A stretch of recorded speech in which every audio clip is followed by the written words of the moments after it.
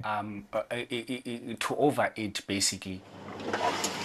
جنوبی افریقہ نے 2018 میں میٹھے مشروبات پر زیادہ ٹیکس عائد کیا تھا، لیکن یہ کوشش بھی بچوں میں موٹاپے کو روکنے میں کامیاب نہیں ہوئی ہے۔ 5 سال سے کم عمر بچوں میں موٹاپے کی شرح 2016 میں 13% تھی، جو اب بڑھ کر 22% تک جا پہنچی ہے۔ اقوام متحدہ کا کہنا ہے کہ ممالک کو چاہیے کہ وہ بچوں اور نوجوانوں کے لیے مقامی اور غذائیت سے بھرپور کھانوں تک رسائی بہتر بنائیں۔ جب تک ایسا نہیں ہوتا تب تک افراد اور ادارے ہی نئی نسل کی صحت بہتر بنانے کی کوششیں جاری رکھ سکتے ہیں۔